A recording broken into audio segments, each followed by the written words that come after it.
Hey, welcome back. If you've just recently entered the PlayStation world, or if you've been gaming for a long time already, you've probably noticed one of the biggest flaws of this amazing PS5 console. The storage space is pretty limited.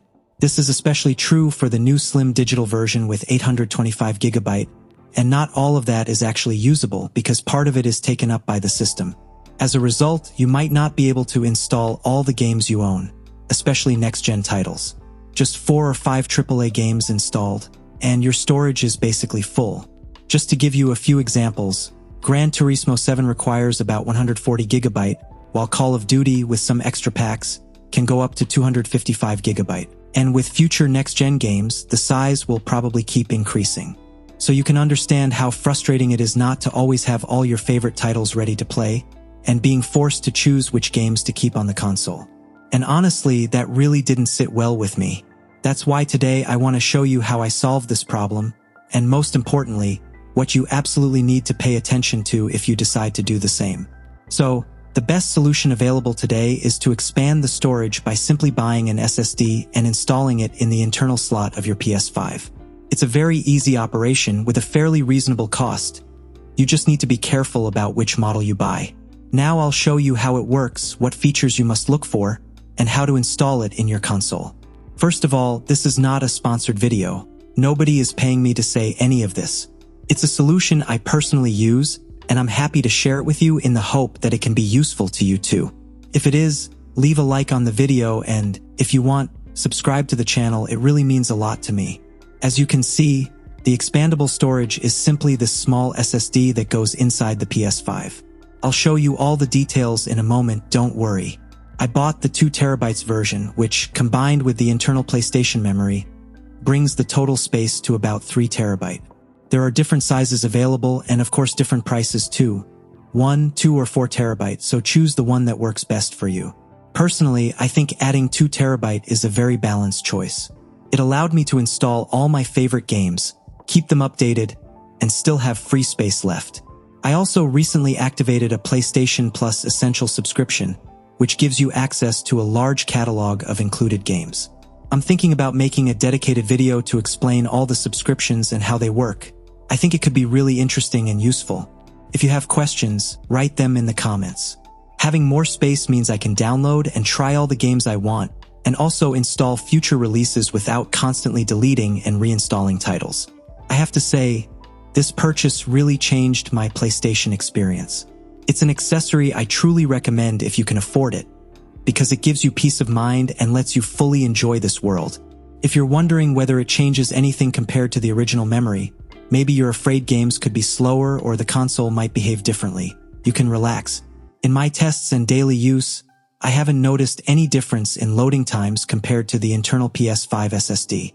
Games load fast no matter where they're installed, because you can choose whether to use the internal storage or the added SSD, and loading times stay super quick, just like a PS5 should. No lag, no slowdowns, everything runs smoothly. And the console manages everything automatically, so you don't have to worry about weird settings or complicated configurations. But to get full speed and maximum compatibility, it's important to know what kind of SSD to buy and what you really need to pay attention to. The type of SSD you need is an M.2 PCIe Gen 4. You must check that the form factor is compatible. You can find all the exact specs in the table on the official PlayStation website. Based on that, you choose the storage size you prefer, up to a maximum of 8TB. Another very important thing, pay close attention here, is the read speed. It must be at least 5,500 MB per second. This allows the console to run at full speed and ensures that games don't slow down. There are even faster SSDs, but from what I understand, and since Sony indicates 5,500 MB per second as the minimum, higher speeds don't bring real performance benefits on PS5. So you don't have to go for ultra-powerful and super expensive SSDs that probably wouldn't even be fully used. Another key aspect, again, pay attention, is the heatsink. In simple terms, it's a metal plate that helps dissipate heat from the SSD, keeping temperatures under control inside the console. The model I bought already had a heatsink included, and so far it's working great. If you want to know which one I got, I left the link in the description. If you choose another model, always check whether the heatsink is included or not, because otherwise you'll need to buy it separately. Also pay attention to the total thickness with the heatsink, because the PS5 slot has limited space. If it's too big, the cover won't close properly. Alright, once you've bought the SSD, installing it is really easy. What you need to do is remove the top cover on the fan side. To help you, it's the lower part, the one where the stand hooks in. Grab the front edge, pull with a little pressure, and the cover comes off. Once it's open, you'll see this gray plate. Here you need to unscrew the retaining screw. Then take your SSD, place it in the slot, and line up the back screw with its support. There's a small spacer cylinder where the screw goes in. Let me tell you a small thing. I stupidly took a while to understand this. When you insert the SSD, you need to apply a bit of force. Push until you feel a small click. That means the SSD is fully in. After that, screw it down, close the metal plate, put the cover back on, and you're done. As you can see, the installation is really simple and easy. Now turn on the console and it will immediately detect the SSD and ask you to format it. If it's new, no problem, format it and go. If it's a used or recycled SSD, make sure it's empty or doesn't contain important data, because formatting will erase everything. After that, you've got your PlayStation boosted with extra memory, ready to install all the games you want. Small tip, in the settings you can also decide where games get installed.